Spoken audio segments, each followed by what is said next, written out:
계속 그냥 화만 쌓여있고 울분만 쌓여있는 분들이 점점 증가하는 것 같아서 어느 순간부터 포기를 하시는 분이 너무 많은 것들이에요. 그러니까 이렇게 많이 올랐는데 지금 사야 되나요? 정부 규제가 더 강해졌는데 지금도 사야 되나요?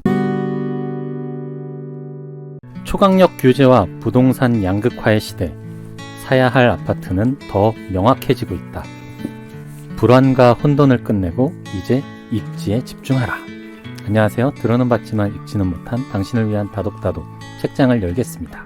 안녕하세요. 안녕하세요. 네, 오늘은 정말 대단한 게스트분이 나오셨는데요. 네, 왠지 바로 자주 보는 느낌이네. 아니요, 2주간 못 뵀어요. 아, 그러네요. 네, 세상에서 제일 바쁜 분 중에 한 분이죠. 죄송해요. 너무 바쁜 척해서 진짜 아니에요. 가족들 팀들한테는 너무 미안하고 진짜 황송합니다. 진짜. 아닙니다. 네. 지금 저희 2주 동안 못 모셨더니 네. 빠숑님 어디 갔냐고 물어보시는 분들이 꽤 그러니까요. 있어요. 저한테 쪽지도 오고요. 가족들 그만두신 건가요? 막 그거 문의하시는 분이 되게 많았었어요. 네. 아, 오늘 해명하시죠. 네. 네. 뭐라 그럴까요? 제가 좀 이제 반성의 시간을 가졌다고 할까요? 가족들에 충실하기 위해서 네. 아마 오늘 이후에 다독다독에서 제가 이제 발언하는 말들이 좀 많아질 것 같습니다. 네. 그만큼 요즘에 핫한 책을 내셨기 때문에 네. 너무나 원하는 분들이 많았기 때문인 것 같아요. 네. 이제부터는 오를 것만 오른다라는 책을 내셨어요. 그래서 지금 막 순위에서도 굉장히 큰 주목을 받고요. 많은 분들이 이제부터 오를 것만 오른다고? 이러면서 너나 할 것 없이 이 책에 관심을 보이면서 네. 네, 그럼 어디가 어떻게 될까 궁금해하고 계세요. 네. 네. 그래서 네. 저희는 진짜 빠숑님을 이렇게 편하게 모실 수 있는 게 참 저희 방송의 장점 아니겠습니까? 그렇죠. 네, 그래서 궁금한 거 다 오늘은- 물어봐도 되고. 네. 그래서 오늘은 이제부터 오를 것만 오른다 이 책을 가지고 이야기를 나눠보도록 하겠습니다. 네. 나오자마자 진짜 사랑 많이 받았죠. 네, 뭐 늘 사랑을 받고 있어서 새롭지도 않네요. 이제. 그 강원국님 방송을 들으셨나 봐요. 아, 네, 좋고요. 네. 이번 책은 이제 잘 될 거라고 생각을 했었어요. 네. 작정을 하고 쓴 책이어가지고 이전 네. 책들하고는 좀 달랐고 말 그대로 이제 그 전까지는 이론 위주였었고 이건 거의 이제 실전이나 다름없는 내용을 담았기 때문에 아마 좀 더 쉽고 지금까지 좀 어떻게 좀 공부가 좀 되신 분들이 많잖아요. 그분들을 위한 책을 좀 쓰고 싶었는데 아마 그렇게 좀 반응이 좋았던 것 같습니다. 네. 네. 저는 이 책을 읽으면서 어떤 느낌이 들었냐면 아, 이 책은 부동산 입지의 나무 위키다. 부동산 입지의 표준 정가다. 부동산 입지의 교과서다. 네네. 이렇게 생각을 했어요. 그래서 그렇게 생각하게 된 이유가 이제 제가 사는 곳을 그래도 저는 좀 잘 알고 있겠지라고 생각을 했는데 국내 최고의 전문가 김학렬 소장님의 이 지역에 대한 총망라를 보니까 아, 내가 살고 있는 지역이지만 더 잘 알고 계시고 또 내가 이렇게 지금 살고 있는 곳이 있고 살고 싶은 곳이 있잖아요. 근데 이제 앞으로 어떻게 하면 저기에 가서 살 수 있을까 생각할 때 일단 그곳에 대해서 알아야 할 것 같아요. 그래서 아, 내가 살고 싶은 곳들이 훨씬 더 이렇게 귀가 쫑긋 눈이 커지면서 이 책을 읽었고요. 그리고 항상 올 컬러를 강조하시잖아요. 책을 내실 때. 그래서 네. 진짜 이렇게 제가 아까 왜 어릴 때 봤던 전가 보면은 교과서 내용을 훨씬 더 잘 정리해 놨잖아요. 굉장히 컬러풀하고 어린아이가 봐도 와, 이거 이렇게 어떤 내용인지 정리가 막 착착착 계속 정리해주는 그런 느낌처럼 너무 눈에 잘 들어와요. 그래서 네. 내가 알고 싶은 지역만 봐도 되고 또 부동산에 관심 많은 분들은 이 전체를 총망라해서 이제부터 오를 곳이 어딘지 공부해 보시는 것에도 굉장히 큰 도움이 될 것 같아서 아, 이 책은 부동산계의 나무 위키 표준 정가 교과서다. 네. 그렇게 말하고 싶었습니다. 아, 네, 네. 감사합니다. 저도 뭐 빠숑님 책은 뭐 나오면 항상 사서 읽어보는 팬이자 또 독자 그쵸. 중에 한 명인데요. 네. 이번 책도 읽으면서 굉장히 수월하게 잘 읽힌다 이런 생각을 가지고 좀 읽었고요. 뭐 각 지역의 현재 위상뿐만 아니라 호재 그리고 뭐 주요한 아파트들까지 싹 다 그냥 정리를 해주셔서 그냥 어떤 지역 관심 있으면 한번 쭉 둘러보면 전반적인 내용들은 웬만큼 익히고 갈 수 있는 내용들로 다 차 있는 것 같아요. 그리고 전 되게 놀랐던 게 부록이 되게 놀라웠거든요, 사실. 이게 이번 책에 나온 부록인데 네. 여기에 보면 뭐 포인트가 6개가 있어요. 근데 뭐 일자리, 교통, 새 주거시설, 향후 전망까지는 뭐 기존에도 많이 말씀해 주셨는데 트레이딩용 아파트와 가치 투자용 아파트 이렇게 아예 아파트 이름을 목록으로 쭉 정리를 해 주셨어요.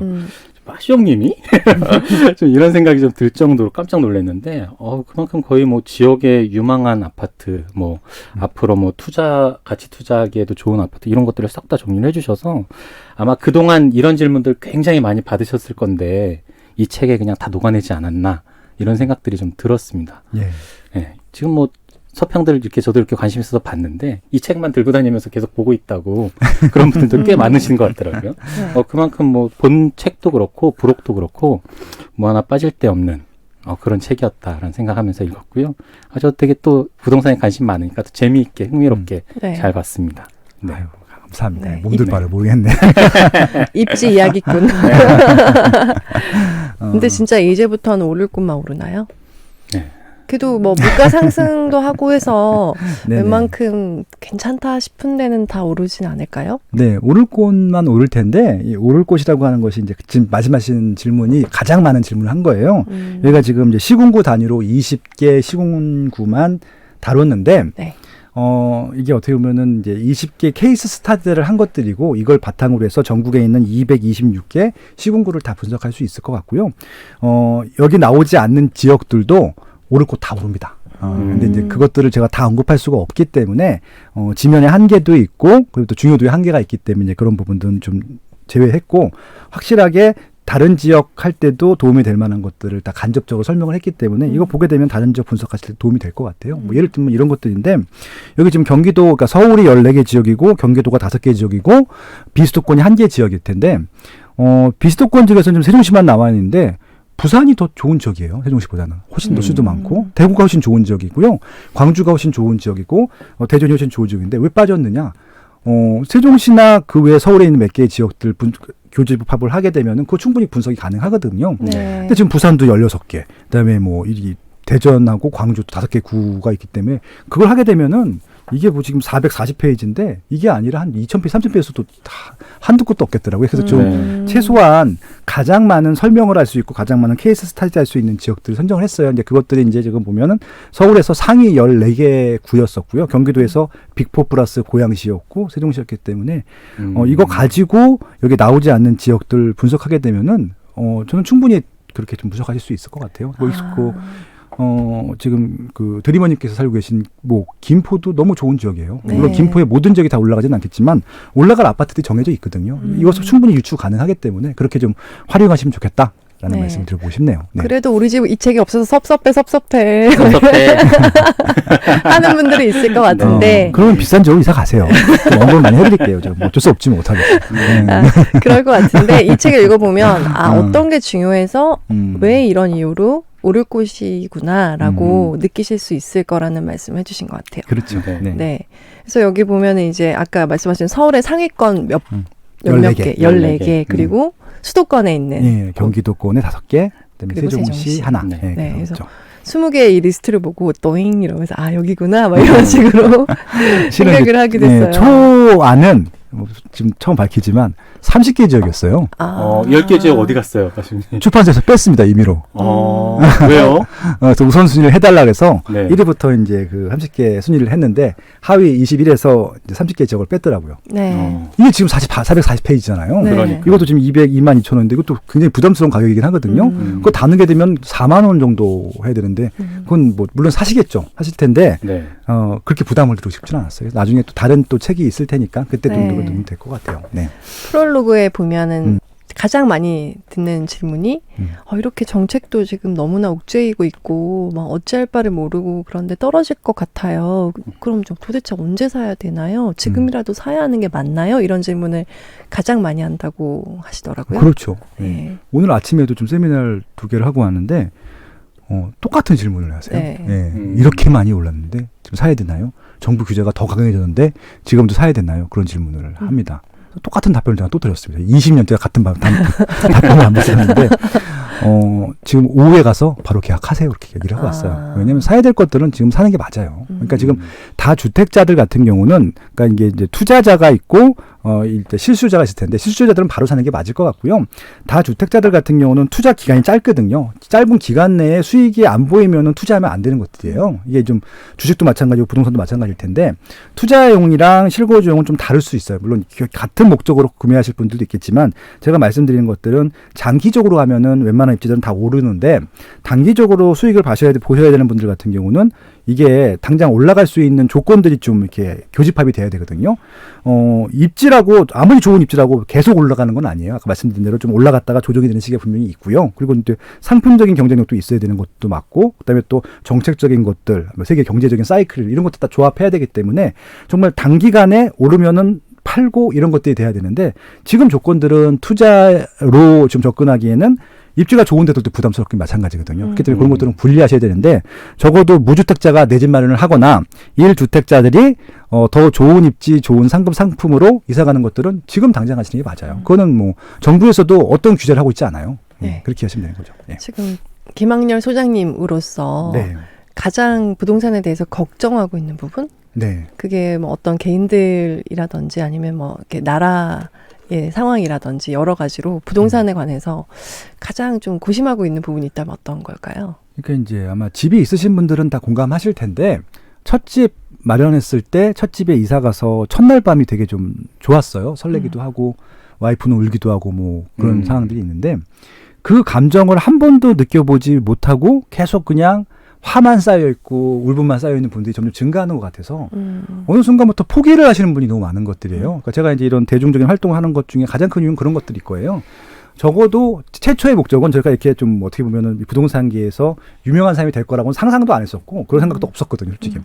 제 주변 분들이라도 제가 느꼈던 그 행복을 좀 같이 나누자는 목적이었습니다. 그래서 제 주변 분들 내 집 마련을 할 수 있게 도와주기 시작한 것들이 아마 그 시작이 됐을 텐데, 그러니까 제가 같이 일했던 제 팀원들 중에 4명이 결혼했는데 보통 첫 집은 다 전세로 시작을 하거든요. 그들 다 그냥 바로 그냥 내 집 마련부터 해가지고 자가로 시작하게 했어요. 근데 이제 그런 것들 보면서 이제 좀 어떻게 보면 희열을 느꼈던 것들이죠. 지금도 제가 저한테 질문 뭐 쪽지 뭐 메일 기타 등등해서 하루에 뭐 수십 개 수백 개를 받아요. 대부분 다 유사한 질문이 있는데 그 중에서도 최소한 20통에서 50통은 감사 메일이에요. 덕분에 집 샀다고, 덕분에 요즘을 했다고. 그러니까 그런 것들이 계속 제가 뭐 10여 년 동안 이런 활동들을 하게 했던 원동력이었던 것 같던 것 같고요. 근데 이제 최근에 느꼈던 건 뭐냐면요. 그러니까 이제 조금 화가 난 게 아니라 나한테 화를 내는 게 아니라 네.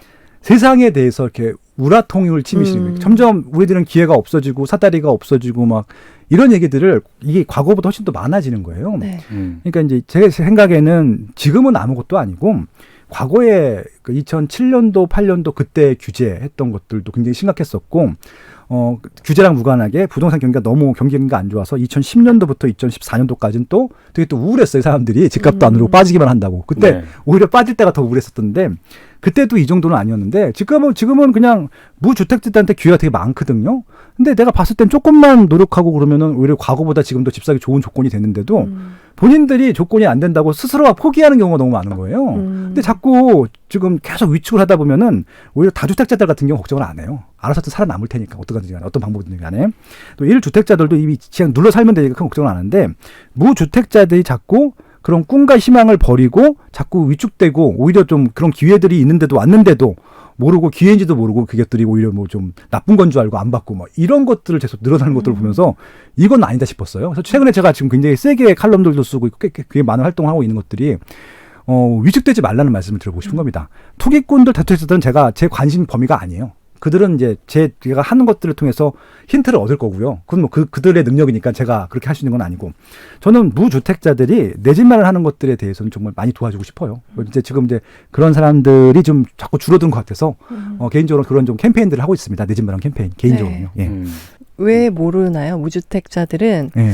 자기가 기회인 줄 이렇게 살 수 있는 줄을 모른다고 하셨는데 어떤 기회들이 있는지 일단 구체적으로 뭐 예. 개인적인 노력들을 안 하는 것들도 있다고 생각을 해요. 네. 조금이라도 뭐 20대부터도 열심히 사는 친구들, 이런 뭐 재테크 공부하는 친구들은 벌써 열심히 살아요. 벌써 다 내 집 마련도 하고 잘 살고 있는데 좀 저랑 같이 일하고 있는 뭐 팀원들 중에서도 뭐 20대 초반에 이제 내 집 마련해서 지금 또 투자를 하는 친구들도 있고 그렇게 한데 저는 그러니까 모든 사람들이 똑같이 관여도가 높을 수는 없다고 생각을 하거든요. 관여도가 높은 사람들도 있고 적당한 사람도 있고 아예 없는 사람들이 있는데 그러면은 높은 사람들은 알아서 하는 것들이고 적당히 있는 사람들이나 아예 없는 사람들은 국가적으로 교육을 시켜주는 게 맞을 것 같아요. 지금 뭐 신강계 이 책에서도 이제 신강에서 나온 책인데 거기도 지금 주식 대중화를 위해서 교과 과정에 주식 교육하는 것들을 넣자라는 캠페인들을 하고 있거든요. 저도 마찬가지로 부동산도 그런 캠페인을 할 필요가 있다고 생각을 해요. 기본적으로 내 집만을 해야 되는 이유에 대해서 설명을 하고 이렇게 하면은 지금 기회들이 있으니까 하십시오라고 해야 되는데 정부에서 그런 노력들을 안 하고 있어요. 전혀 안 하고 있어요, 특히. 주식은 그래도 사회 교과서를 통해서 간접적으로도 배우는데 부동산은 아예 안 배워요. 주식은 배워요. 경제학개론이라든지 이건 경제학식인데 부동산 같은 경우는 별도의 노력하지만 절대 알 수가 없는 부분들이기 때문에 조금 더 좀 그런 것들에 대해서는 좀 공부를 할 필요가 있을 것 같아요. 제일 안타까운 것 중에 하나가 뭐냐면은 이번 정부에 들어갔고 무주택자들한테 기회를 엄청 많이 줬어요. 특별 공급을 더 많이 줬고 심지어는 청약도 아예 다주택자들은 아예 들어오지 못하게 막아놨거든요. 그러면은 청약이라도 해야 되는데 지금 청약 통장이 없는 분들이 지금 많다 해도 아직도 있고요. 그다음에 청약 신청을 아예 안 해요. 그런 것들. 그래서 이제 나는 어차피 내 생엔 뭐 이번 생엔 글렀어 하면서 그냥 욜로 하면서 그냥 써 제끼는 분들도 있어요. 근데 제가 뭐 이런 얘기하면 좀 뭐 비판하실지 모르겠는데 코로나 때문에 그게 멈췄어요. 과소비하는 게.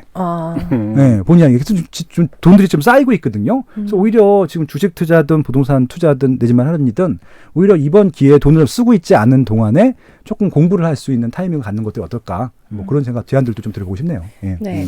그 공부에는 뭐다? 예, 빠숑의 세상 답사입니다. 예. 팟빵, 예, 그리고 유튜브 많이 사랑해 주시기 바랍니다. 네. 근데 지금 무주택자분들 말씀을 하셨는데 사실은 집값이 너무 많이 올라서 내가 살 수 있는 범위를 너무 넘어섰다. 이렇게 판단하고 포기하시는 분들이 대다수인 것 같아요. 그러니까 그런 분들이 포기를 보통 하시죠. 네네. 어떻게 그런 분들은 어떤 말씀을 드릴 수 있을까요? 그러니까 이게 정말 언론의 문제일 수도 있고 정책의 문제일 수도 있고 두 가지가 다 영향을 줬을 텐데 강남만 자꾸 보게 합니다. 그러니까 저도 지금 첫 파트가 강남구이긴 한데 네네. 사람들이 강남구랑 비교를 하니까 다른 지역에 어떤 아파트가 있는지 전혀 모르는 겁니다. 그래서 이제 그런 부분들인 거죠. 그러니까 결국은 눈높이를 낮춰야 되는 것들이거든요. 그러니까 이게 대학 입시제도랑 똑같이 보시면 될 것 같아요. 다 서울대를 갈 수가 없어요. 서울대 갈 수 없으면은 그 밑에 있는 연세대나 고대를 가면 되는 거고 안 되게 되면은 뭐 서성한 중경외시 뭐 이런 거 있잖아요. 네. 세서 내려오면 되거든요. 그래서 지방대도 갈 수 있는 것들이잖아요. 일단 가는 게 중요한 것들인데 서울대를 못 간다고 나 대학 안 갈 거야. 이거랑 똑같은 거거든요, 지금. 그러니까 저는 뭐 일단 입지가 좋은데 가면 좋죠. 근데 돈이 없잖아요. 그러면 그보다 아래 있는 입지 사시면 되는 것들이죠. 그리고 새 아파트를 하면 좋은데 새 아파트가 안 되면은 그냥 구축 사셔도 돼요. 상관없어요. 일단은 저는 첫 집은 무조건 그렇게 시작을 작게라도 시작했으면 좋겠다고 말씀을 드리는 것들이고 이왕 시작할 거면은 그냥 내 돈에 맞춰서 정말 싼 것들 사지 말고 뭐 다세대 빌라나 주거용 오피스나 이런 거 사지 말고 조금 더 무리해서 대출이라는 제도가 있기 때문에 지금 무주택자들한테는 대출을 또 많이 해주잖아요. 그런 부분들. 그리고 또 비규제적 같은 경우는 대출 또 많이 해주고 있거든요. 그런 거 활용해서 그 지역부터 시작하시는 것들 제가 추천드리고요. 내가 샀는데 가격이 빠질 수 있어요. 전 그래도 그게 더 이득이 생각해요. 왜냐면 시행착오가 겪기 때문에. 다음 주택 이사 갈 때는 그 입지나 그 아파트보다는 더 좋은 아파트 선택할 거고요. 그렇게 해서 시행착오를 겪을 수 있다는 것들을 말씀드리고 싶은데 주식은 잘못 사면 폭락을 할 수 있는데요. 아파트 같은 경우는 그러니까 내가 산 금액보다 뭐 이렇게 40% 50% 이렇게 폭락한 적은 단 한 번도 없어요. 심지어는 IMF 때나 금융위기 때 그 정도는 안 빠졌고 이렇게 빠진 다음에 다시 회복을 또 했거든요. 네. 웬만한 아파트들은. 네. 그렇게 해서 뭐 중장기적으로 갖고 간다고 하면은 크게 실패한 투자는 거의 나오지 않고요. 거의 90% 이상은 다 올랐어요. 일단 그거 믿고 한번 내지면을 하신 다음에 그 다음 뭐 주식을 하던 부동산을 하던 아파트를 하던 다른 좀 투자 경제 행위를 하는 것들을 고민해 보기를 제안 드리는 것들이죠. 네. 네. 일단은 또 이 책이 그래도 입지에 대한 책이기 때문에 어떤 구조로 되어 있는지를 이제 구별로 아까 20곳의 어떤 장소들을 다 정했어요. 가장 오를 곳들이 어디인지를 정해주셔서 이 입지에 대해서 이게 자세하게 하나하나 밝혀주고 계신데요. 이렇게 막 지도도 굉장히 많고요. 그리고 시세가 어떻게 되는지도 알려주시고, 그리고 또 여기가 어떤 곳인가, 그러니까 좀 가장 유명한 곳이 어딘지, 그리고 마지막에 또 살고 싶은 아파트를 딱 하나 고른다면 어딘가 그러니까요. 이게 너무 인상적이었었어요. 네, 그건 재미 포인트였습니다. 네, 그 아파트를 그런데 굉장히 주목되더라고요. 찍은 것이 아니라 네. 그러니까 이제 아마 투자 목적이었으면 다른 아파트들을 얘기했을 거예요. 가성비가 떨어져요. 근데 이제 말 그대로 실거주하고 싶은 그러니까 제가 만약에 그 지자체에 산다고 하면은 그 아파트 선택할 것 같다라고 네. 하는 그런 아파트예요. 저도 그렇게 받아들였거든요. 아, 빠시형님이 여기 살고 싶어 하시는구나. 인데 개인적으로 좋아하는 네, 대다수의 분들은 여기를 찍어주신 건가. 아 근데 거의 다 랜드마크 이럴 것 같아서. 아파트였던 것 같아요, 그렇죠? 예, 그러니까 막 네. 다 랜드마크는 아니었는데 대부분 랜드마크였었죠. 그러니까 이제 결국은 이제 제가 제일 강조하는 건 수요예요, 수요. 네. 결국은 이제 가격을 제가 다 예시로 보여드린 이유는 이게 이제 경제 상품들이 있어요. 대표적인 게 이제 주식이 있고 부동산이 있고 뭐 채권이 있고 그럴 텐데 채권들은 일반인들이 거의 안 하니까 주식과 부동산이 있다라고 했을 때 주식과 부동산이 가장 큰 차이점은 주식은 이게 이제 절대 한 주당 가격으로 이 주식을 평가할 수가 없어요. 그러니까 그 주식에 대한 적정 가격을 평가하기 위해서는 굉장히 깊은 공부가 필요합니다. 기업체에 대해서 그리고 산업군에 대해서 전반적인 거시 경제에 대해서 다 공부를 해야지 아마 이 주식이 지금 적정 가격이고 산 가격보다 올라갈 수 있는 여지가 있다라고 판단해서 사는 것들인데 부동산은 그렇게 할 필요가 없거든요. 왜냐면 좀 단순합니다. 쉽습니다. 그 이유가 뭐냐면은 그냥 제일 비싼 게 제일 좋은 부동산이에요. 아파트로 따지게 되면 평당 가격이. 그래서 결국은 이제 가장 비싼 아파트들이 제일 좋은 아파트인데 제일 좋은 것들에 대한 기준이 뭐냐면요. 수요가 많은 것들이거든요. 그래서 수요가 많은 것들은 당연히 이게 물건이 한정되어 있기 때문에 그 물건을 사려면은 경매 게임입니다. 남들보다 돈을 더 많이 지불한 사람이 그 아파트를 갖고 있는 것들이거든요. 그래서 결국은 지금 가격이 제일 비싼 아파트라고 하는 거는 수요가 제일 많은 아파트라고 보시면 될 것 같고 가장 가격이 비싼 지역은 수요가 제일 많이 몰려있는 현 시점에서 지역이라고 제가 이렇게 좀 설명들을 드렸고 그렇게 일부러 시세표를 다 만든 겁니다. 네. 왜 그러냐면 그 입지 가셨을 때 이게 좋은지 저게 좋은지 판단을 못 하시는 분들이 많으세요. 그러니까 일단 판단을 해야지 살지 말지를 결정하셔야 되는 것들이잖아요. 그러니까 이제 가성비를 따져야겠죠. 내가 쓸 수 있는 돈에서 어느 종교가 제일 좋은 입지인지. 왜냐면은 돈이 그 상급 입지를 살 수 있는데 하급 입지를 사는 경우도 가끔 있어요. 네. 맞아요. 몰라서. 그러니까 이게 좋은지 이게 좋은지. 그러니까 적어도 그 정도는 비교하셨으면 좋겠다라는 차원으로 제가 그냥 데이터를 넣어드린 거예요. 네. 그리고 마지막에 호재도 정리돼서 나오고 또 입주 물량 그리고 그 재건축이 또 어떻게 될 건지 뭐 이런 부분도 나오고 그러니까 그때 지역에 따라서 특성에 따라서 필요한 그런 정보들을 일목요연하게 정리해 주셔가지고 내가 여기를 살고 있는데 여기가 어떻게 될까? 이 지역이. 네. 혹은 나 저기 너무 살고 싶은데 저기 만약에 산다면 어디를 사는 게 좋을까? 막 이런 것들에 대해서 굉장히 잘 선택할 수 있는 길잡이가 될 것 같아요. 그러니까 서울에서 상위 14개 구를 넣은 이유는 지금 확정된 호재만 제가 넣은 겁니다. 저는 확정되지 않은 건 하나도 안 넣었었거든요. 그렇기 때문에 이제 확정된 호재들이 발견되면 발생할수록 이제 프리미엄이 올라갈 텐데, 네. 그러니까 여기 들어갈 수 없는 지역들 같은 경우는 늘 내용들이 없는 지역들은 넣을 수가 없어요. 현재 현황만 넣게 되면 그건 너무 밋밋하잖아요. 그렇기 때문에 그건 그냥 수요가 있는 건데, 여기 말씀드린 지역들은 지금도 수요가 많지만 수요가 더 증가할 지역들인 것들이에요. 네. 그렇게 이해하시면 되는 것들이죠. 그래서 이제 이런 포인트들을 지방에 있는 특정 입지에서도 찾을 수 있다라고 하면은 그렇게 또 한번 또 수요가 올라갈 수 있겠구나 그런 것들을 볼 수 있는 것들이죠. 계속 또 여쭤보자면 이제부터는 오를 것만 오르는데 언제까지 오르는 건가요? 멈춤이 있나요? 멈춘다면 언제 알 수 있나요? 네. 이거를 여쭤보고 싶어 하더라고요. 네, 그것도 진짜 정말 많이 듣는 질문 중에 하나인데 네. 오늘 이제 이후로는 요거에 대해서 이제 질문하지 마세요. 다독다독 링크 걸어주세요. 왜 이런 말씀을 드리냐면요. 언제까지 오르나요는요. 당장 팔 사람들한테만 해당되는 질문인 거예요. 네. 왜냐하면 이제 그 꼭지에 팔고 싶은 그런 마음이죠. 그러니까 투자성인 거죠. 그러니까 단기에 팔고 싶으신 분들한테는 그게 이제 해당될 수 있는데, 적어도 실거주 목적으로 가시는 분들 같은 경우는 가격이 중요하지 않아요. 그러니까 올라가는 것들이 중요한 거고 방향성만 중요한 것들이지 이게 언제까지 올라가는지는 중요하지 않다는 말씀을 일단 드리고, 두 번째는 뭐냐면요. 계속 올라요. 인플레이션만큼 오르는 거예요. 좋은 입지면 수요가 빠지지 않으면은 그 수요, 그러니까 결국 그 입지랑 그 상품을 지불하기 위해서는 계속 남들보다 더 돈을 많이 지불해야 되다 보니까 인플레이션만큼 계속 지불을 하는 거예요. 계속. 고가로. 그러니까 지금 예를 들어서 지금 현 시점에서 가장 비싼 아파트가 서초구 반포동에 있는 반포주공 1단지 겁니다. 아직까지는. 이제 그 재건축 아파트 포함이고요. 그러니까 그냥 새 아파트로는 아크로 리버파크인데 재건축 아파트 포함하면은 이제 그 반포주공 1단지인데 31평이 40억이에요. 그러니까 평당 거의 이제 뭐 1억 몇천만 원 하는데 네. 그 아파트의 분양가는 760만 원이었어요. 총액이. 71년도가 2년도에. 총액이. 예, 총액이 평당이 아니라. 세상에. 예. 그러니까 그런 아파트도 계속 오른 게 아니라 올랐다가 내려갔다가 올라갔다 내려갔다가 반복할 텐데, 그러니까 780만 원짜리가 40억이 될 때까지 왔잖아요. 근데 그 아파트한테 더 이렇게 40까지 갔는데 더 올라갈까요? 라고 질문하면 제가 뭐라고 답변드릴 것 같아요. 더 올라가요. 2배 될 거예요. 100억이 될 수도 있어요. 예. 그 의미가 없잖아요. 그러니까 수요가 계속 증가하는 거고, 우리의 이제 그 소득이 인플레이션이 되잖아요. 제가 첫 월급을 받았던 게 97년도 8월 달이었었는데, 첫 월급이 그때 제가 70만 원이었어요. 예. 뭐 그런 거잖아요. 그러니까 제가 뭐 근데 지금은 신입사원 그보다 더 받을 거 아니에요. 그런 것들이죠. 그러니까 그 더 아마 인플레이션 비용으로 지불하다 보니까 아마 그 780만 원이 그 당시 70년도 초반에는 비싼 금액이었을 거예요. 그렇죠? 80년대에는 몇 천만 원 했을 거고 그때도 비싼 돈이었을 거예요. 네. 지금 40억이 비싼 돈이잖아요. 그렇게 인플레이션이 되는 것들이지 올라간다고 하는 것들은 이제 그 인플레이션보다 조금 더 올라가느냐 덜 올라가느냐 그 차이라고 봐주시면 될 것 같아요. 네. 근데 이게 보유세가 너무 커지는 느낌이 들어요. 그래서 네.